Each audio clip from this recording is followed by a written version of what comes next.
This is the Red All Over reaction show to yesterday's 3-1 FA Cup first round win against Port Vale. We've got Andy and Al. We're a man down today. We're sending off early doors. And we're going to have to work his way through the game now, defending edge at 18-yard box. So, only three of us today. So we'll see Quality, how not this goes. quantity, Josh. Yes, that's what we should be saying. Quality, not quantity. That is correct.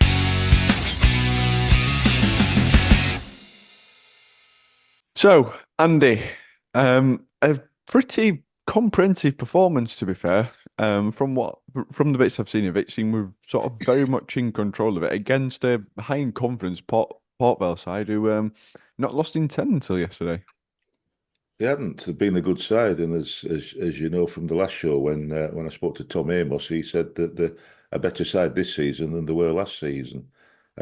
Strength wise and ability wise. So it was good. I mean, it was nice to be able to watch it on something on the tower, weren't it? The FA Cup first round, the history, the magic of the FA Cup, Al. And apart from worrying about one game out of God knows how many yesterday, nobody could see a flipping game. We're having to listen to it on radio.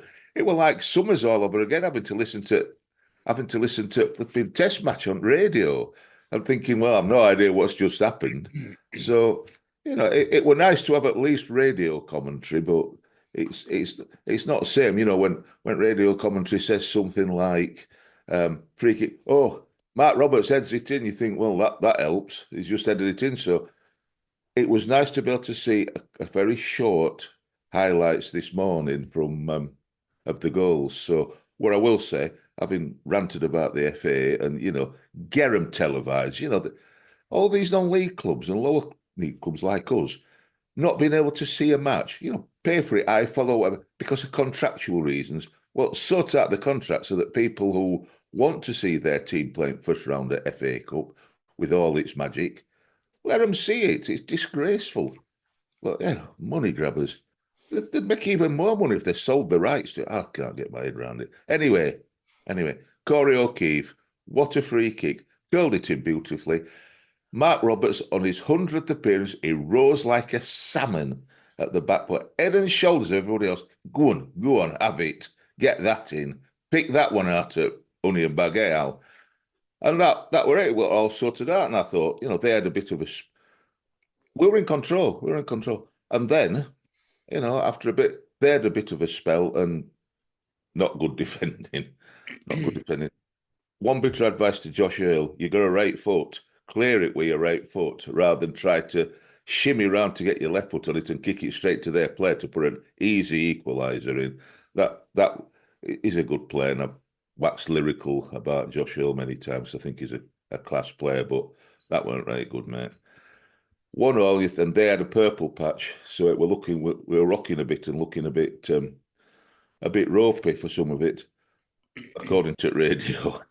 And then up pops, I've no idea how he finished up, where he finished up. Down right wing, sprinting down right wing, Corey O'Keefe again. Back in the side for the last few matches instead of Barry Cotter. Put in a lovely cross. Somehow staggered and finished up over Ordin. Don't know how he managed to get that far over Ordin, but he did. And as you always like, when a low ball's going in, you need players to come across the defender, not just is it going to reach me? Is it going to reach me? No, he attacked the ball. Keeler done, attacked the ball, got in front of the defender, beautiful, clipped it in beautifully, 2-1, and we were up and shot. I were What up and part of his body shouting. did that come off? Pardon? What part of that body did it come off, Keeler Dunks? It looked to me like it came off like his thigh or knee or something, but it was lovely. Whatever it came off, it were a lovely finish. It were a lovely thing. I thought it was his foot, but wherever, I don't know, I maybe think it was his fault. All right, I didn't know Did you if it came keep? off his, I didn't know if it came off his thigh or something. Where'd you have your feet, Josh? I don't know. Just you can lift him up at his age, you see, Andy. There is that to it. If it'd been me and Al, it wouldn't have been off our foot. But yeah, well done to Keeler Dunn. On his birthday, good lad. Come across him and put it in. And it felt comfortable. And 17 people 17 people were celebrating because 17 people had predicted 2-1. And then what happens? The flipping referee gives us a penalty for pushing. I think it was Jesse. Humphreys. Yeah, I know. I think it was Jesse Yeah, who we Jesse might have Deborah. signed, Deborah, who pushed him from behind. And I think he caught. I think he caught him. I don't think you'll think same, but I think he caught him. But it went down. It went down well. Mine who tumbled down Ted, and I think good on him. He were in front of him, and down he went. And then there must have been 17 Barnsley fans willing Adam Phillips to miss. But of course, being the magician, he won't, will he? He won't do the decent thing and miss. So 3-1, nice and easy. Thank you very much. Good night, Vienna. As easy as that. As Three easy as people that. got it right. Well, you shouldn't be happy. Three people got it right. There were Russell Frost, Russell, Peter Riley, he got it right, and Mark. Did Mark the Red get it right? I'm not sure. Yeah, Mark the Red Brother, one you said before. Yeah, I think it. So he moved up. So well done to all of them. So I don't know. I'm just glad that Port Vale didn't get a second because it keeps Chris Manning touching distance. Well, it's still at top. You got to set your foot smooth though sometimes when you're wrong. Yeah, Mark the Red. Yeah, Mark the Red moved into second place. Good to see. Chris Man on Heats up at 18 the top. points and jumping off at top of you and a few other bodies. Mark the Red, well done, Mark. He's leapt up 1 point behind in 17 and left you in his wake at 16 points. It's all right. Chris Mann's still in touching distance. That's all that matters. All that matters. Playing long game here. Never Al, mind Barnsley winning now. Winning well. It's all about us, Al. I'll take mid-table and top at prediction league if that's all right. You're gonna leave it till last match at season Yeah. last match of thing to do it. Yeah. Al, a very strong performance from Corey O'Keefe. Obviously, 2 assists, of two crosses as well. A fantastic free kick that almost like a shot towards the far post. It wasn't, but with sort of the pace he put on the ball, all it needed was Matt Roberts to connect with it. And then obviously the second one as well, another brilliant ball sort of into that corridor. The keeper can't come out and get it. Oh no, sorry, he cut it back a little bit towards Keeler done where that space was, and great movement from Humphreys to move to the far post, which sort of created the space for Keeler done as well. So 2 good balls in from O'Keefe, which I think is something that was definitely lacking last season. From both wing backs was the quality of the balls into the box. Well, we've been struggling a few seasons with delivery. Darragh Clark says they've been working on that in training. And to be honest, if it wouldn't have been for that error from Earl, we'd have had a 3-0 behind me, because I think Killy would have had another clean sheet. They didn't really. I think up to quarter an hour at first half put us under any sort of pressure. Unfortunately, Kate and I didn't get yesterday. One of the first aways we've missed this season. And I asked Ben, who goes with us, Ben Forrester, to give us a bit of a breakdown. He said it was an even first half, but we dominated the ball. When we scored, it changed momentum. But then when they equalised by an error, they looked better side for last quarter of an hour at first half. But he says after break we outclassed them, looked sharper, fitter, and he get man of match to birthday boy Keeler Davis Dunn. And Gaffer was saying that, wasn't he? He says at half time, Davis Keeler done increased it by 15%. They asked them to increase the momentum, and they did do, according to what everybody's saying. So it could have been a banana skin. It wasn't a banana skin. And we're in the hat tonight. Draws tonight, not tomorrow, on BBC Two. So let's see. Do we want a home draw, or do we want to be a win away, a win away, a win away? You know, what's best for town? Oh. Too early. It is 8:30 on a Sunday morning. Too early. Yeah, really big fan of KDD. That that striker we've got. Keeler Davis done, pal. That his name, not Davis Keeler Dunn, Oh, DKD. whatever, DKD, whatever. Surly, Al. Surly. I've just woke up, Gio. Oh, you got time though to say a win away, a win away. I thought it'd change from Red All Over Show to Eurovision Song Contest for a minute. Well, Nipple off for he that. changed his name by default on his birthday. Didn't you get that memo? I didn't. That's my bad. That'll must have missed that one. Must have missed that one. Um, and as Al sort of said there, it's almost a little bit how the FA Cup games sometimes go, especially when it's a side that's a league above the others, playing against each other. Is the team that's in low division normally sets off for a little bit of impetus and intensity, and then eventually, the side that's above like the class does begin to come through, which is seems a little bit like how yesterday went. Of we got us nose in front to start with, and then from Port Vale's goal, they came back into the game a little better. But then in the second half, it does almost takes its toll because, as Ben had reported back there to Al, if we're dominating possession, it's just a lot of chasing around for Port Vale in that first half, which you reap the rewards of that later on in the game. Yeah, of course you do. Ties players out running on the football pitch, don't it? It's not good for them to have to run about, professional footballers. No, I absolutely agree that if you've got possession, but purposeful possession, couldn't be doing last season's pass it around at the back, because I don't think we tired anybody out last season because they just watched us. Only fans Just yeah, put you to sleep there. Yeah, it just does. So yeah, if there's purposeful possession, then it's a useful thing. And as you say, as the game goes on, the team that's done most running as a team that potentially gets tired earlier and quicker, and it helped us yesterday. Let's not be right that they'd won 8 and drawn 2 in the last 10 games. They've lost 2 games all season, or 3 now. So they are definitely no mugs. I don't think there were any mugs last season. I thought I was gobsmacked they got relegated last season, to be honest. And in some respects, I hope they come back up. But in some respects, like we often say about clubs and teams, it might not have done them any great ultimate harm to go down to come back up. Because as Tom had said, he feels that they've got stronger. So, I hope they come back up, but it weren't their day yesterday, and it was ours.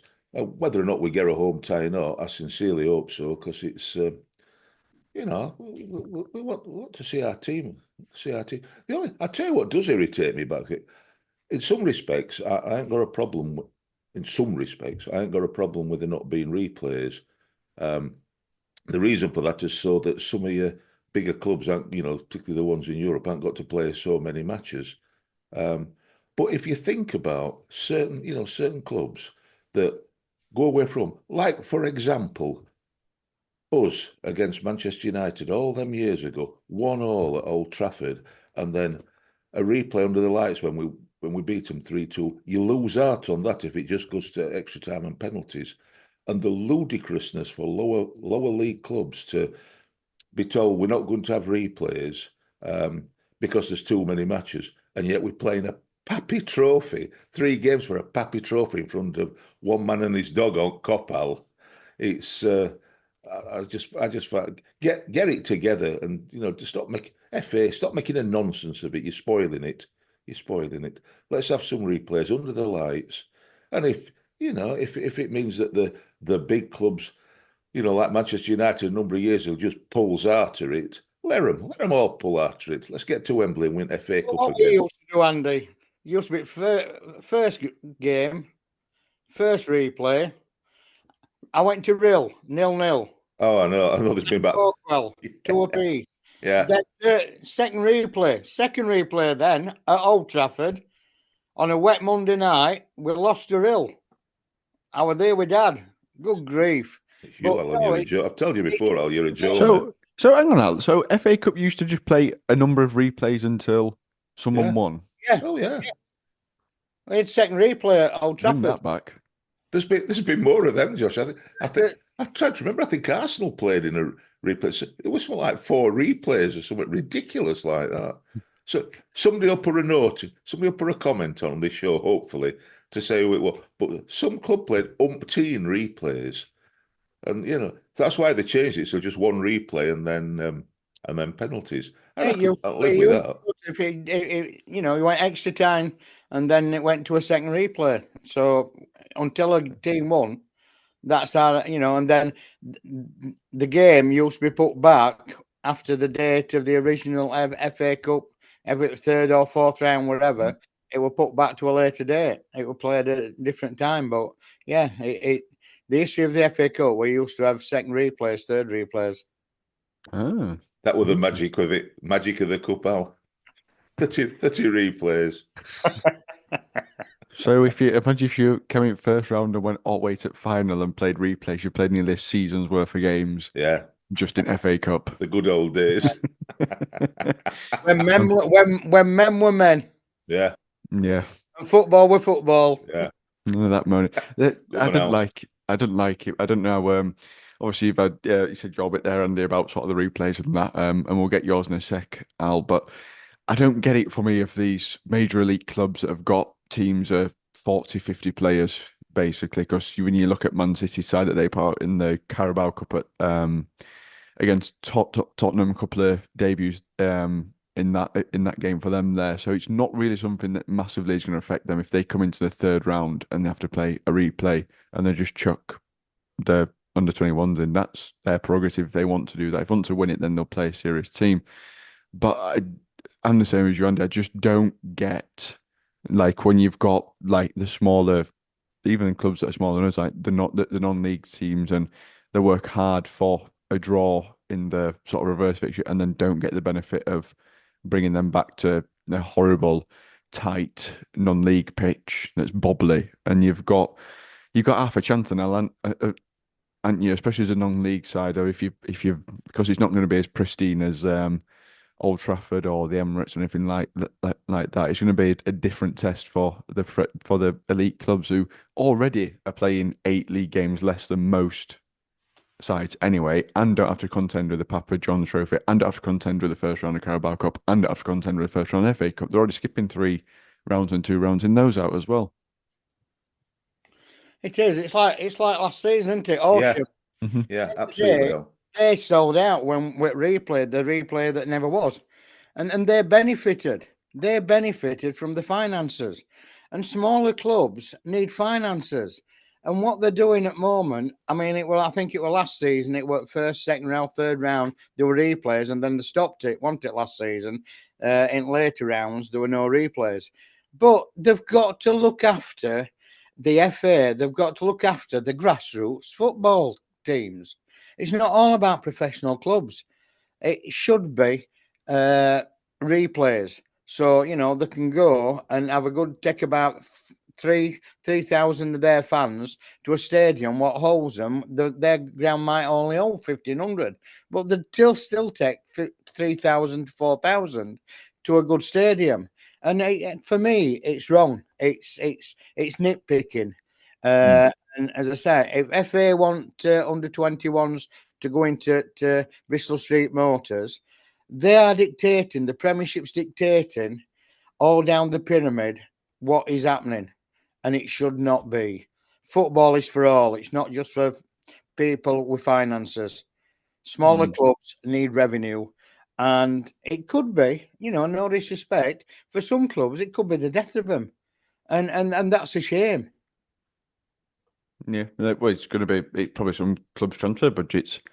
You have a decent run at FA Cup. I think I can't remember what figures are, but it's about 60 grand, I think, for first round, and then it goes up incrementally. So by the time you get to the third round, which is Jan, and you've gone through it, you've got an extra 200-300k there that might be a transfer budget that you're planning on using. So no, can't remember what documentary it was that I watched, but it was one of them, and they'd got knocked out in the 4th qualifying round, and that actually messed up their transfer window for January. So it is very interesting. Bringing it back to the game, Andy, and we've already mentioned him already, but the magician back from injury, Adam Phillips, and a delightful ball, to be fair, that resulted in the penalty of he just clips it into that horrible area between a centre half. Don't really want to go back there. Keeper don't really want to come out there. Yeah. But it's a gold mine for a striker who just wants to come and poke it in.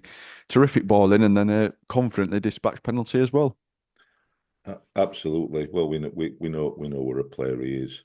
It's been such a shame that he's for us and for Adam that he had the toe injury that kept him out, and then when he came back, he had what I believe were an ankle injury, I think, and that kept him out again. So it's good to see him coming back because he's a good player. He makes us tick, and he puts. We've said it for the last few seasons. He puts balls in that until yesterday with Corey, other people tend not to put in quite the same. He sees passes that others. He clips it in beautifully. It's David Beckham-esque. Some of his where he chips it in, sort of swerves it in beautifully, and yeah. What can they do? Humphreys gets in front of man. Goalkeeper can't come out for it. Well, he can, but he'll make a mess of it. Ripley's not a useless goalkeeper, so he's not going to come out and make a mess of it. Fortunately, Deborah decided he were going to take him out at the knees. Well, give him a little tap for Humphreys to go down. The new tumble down Ted to go down. Well done to Stephen. Very good. I weren't happy with him for it, because obviously it cost me. But yeah, he's got it. He's got it in his locker. All Adam needs to do now is practice again, because this season although he's top scorer, he doesn't seem to have his shooting boots as much from range. Before, if he got the ball anywhere 30 yards from goal, you think this could go in. That's the only thing that's dropped a little bit, but everything else, he's a true quality player for us. He certainly is. Al, there's a little bit of a little bit of debate of, obviously, since Adam's been injured, we've had a little bit of an upturn in form as well, which is never a good thing to see as a player when you've sort of come out of that. No, there's no real sort of impact to it, but a good thing for sort of fantasy of the sort of strength in depth that we've got in the team. Like John Russell came in or seemingly from nowhere and has had a big impact. Mal as well. Against Charlton when he made his debut and played, got an hour in. Did Johnny Russell hit the bar as well? Yeah, he hit bar yesterday. Yeah, he did. Sorry, he had Josh. the shot on target. Well, it hit crossbar. Yeah. So we're sort of looking at his team now. We've got Max Waters back from injury. Humphreys seems to almost be a shoe into the one that leads the line week in, week out. Luca's back into his oldest position. John Russell's come in and made a big impact. It's almost to a point now of who do we choose? Do you think this allows us to be a little bit more selective in terms of games that might need a certain player, a certain style of player to play in, rather than just trying to shoe on his best 11 in? It's going to be interesting, isn't it? Darryl Clark's got a nice dilemma, hasn't he? Selection dilemma. Phillips, I don't know whether he'll start him on Friday against Rotherham, but I think he'll ease him in personally and hold him back a bit. But yeah, it's a great dilemma to have. One thing about yesterday, what surprised me, sticking with Killip. I thought he might put Slanina in, we being an FA Cup, but he stuck by his guns and kept Killip in. That was a surprise for me yesterday. I think he needed to. Just on that, didn't Killip make a really good save as well? Yeah. He pushed onto the post. So that was a surprise, but it's all good, isn't it? We get it getting aside now. I'm not saying it's going to be a settled side because he's got dilemmas to change it in midfield, and it's a stronger midfield, I think, now than what we've had. And I think it's almost as though we've worked out that balance now, and didn't it? Of we sort of tried to shoe on Luca into that more advanced role to fit Matty Craig in, and it just really weren't working with Phillips, Connell, and Craig as such. Whereas with Johnny Russell in there, it seems to just add a little bit more balance into it. Yeah, I absolutely agree that we move Luca. I mean, Luca can play further forward, but that is clearly his best position. And there are a couple of times when we were started to be under the cosh in the past where both Luca and Matt Craig were both playing defensive midfield players. as defensive midfield players. But with two of them, who's picking the runner up? Do you leave it to each other? Luca knows it's his job, and he's done it. So far he's done it really well, as you would expect.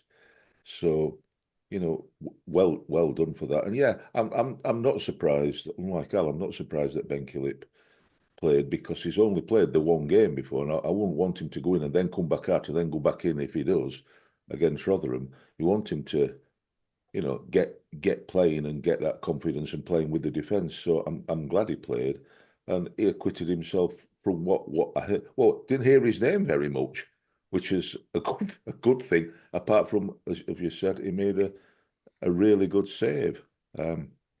Long may it continue. If he's grabbing his chance at the expense of Gagger and even Jackson Smith, it's not a bad thing. You want somebody playing who the defence feels confidence in, and they've clearly felt confident in him. We've looked better at the back, apart from what looked like a mistake.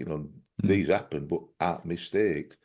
So listen to it, and I didn't hear many mistakes.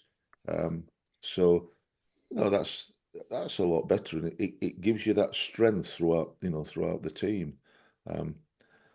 I don't know where Barry Cotter were yesterday. He weren't in the squad. I'm assuming. I don't know. I'll assume he were injured.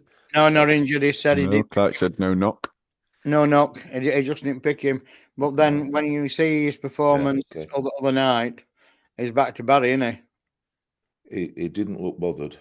He looked like it were beneath him. For me, that's how his body language demonstrated itself.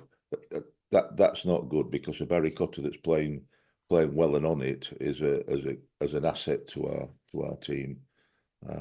So I hope he sorts it out really, and he shows that he wants it. So that's I didn't know that else. That's a real shame, I think. Dara Clark mentioned that. Doug O'Kane asked him that question. Oh dear. It's a weird one. It's a weird one though, isn't it, Al, with Cotter? Because obviously you look at the September ad, and we won Player of the Month, and then from the end of September and moving into October, just seemingly got rotated out the side. And Corey O'Keefe yesterday, who got 2 assists, who previously at the earlier part of the season did not endear himself at all when he got sent off in the Bristol Street Motors Trophy game for absolute just for being stupid. United, wasn't it? Yeah, just for being stupid. So I don't know. How do you feel, Al? Because I do feel a little bit sorry for Barry Cotter in terms of it were unfortunate not to be selected. But when you see what Corey Keefe's doing, you can sort of understand it a little bit. You can understand it, and when you see him against Doncaster and how he performed against Donny, he were back to Barry as normal, wasn't he? Running and taking ball. There were one down West Ham, and where he was going forward, a simple ball, and he puts it out to play. It's a mindset thing with Barry. Last season we used to look at him, and he'd run down wing, he'd go flying and leave ball behind him. This season he's been more comfortable on ball. Yeah. So you don't know. There's 2 Barrys. We want to see the Barry back that we've been seeing, not the Barry back we had last season. He gets you off your seat, Al. Well, not you so much, Al. He's crossed it and it's gone out for a goal kick or something like that by the time you've got out of your seat. But generally, he gets people out of the seats, and that's what we want to see. Because when he's playing like we know he can, and he's with the mindset like that, then he's an absolute asset to us. Mercurial. And his long throws. And his long throws. It takes a long throw out. We've only got Robbo, haven't we, on long throws? It's more than we've had it past, though. But yeah. Certainly is. Right, get your thoughts on yesterday's FA Cup game down in the comments below. Let us know who you'd like us to get in the second round as well. I know one thing I hate is playing someone in the same league as you, because that just feels like a waste of a game. So get your thoughts down in the comments below of who you'd like to see us facing, and also let us know your opinions on the sort of Barry Cotter, Corey O'Keefe predicament of, was Cotter unfortunate to lose his role and he's placed in start 11, but he's probably has been vindicated by Kuroki's performances as well, who's come and stepped up and really made a mark. So, yeah, get us down in the comments below. We'd love to discuss with you, and we'll be back midweek to preview the first South Yorkshire derby of the season. Steve Evans at Oakwell. Steve Evans at Oakwell. Come on. Just what you want to see on a Friday night. We're back to preview Rotherham versus the Reds. We'll see you there, you Reds.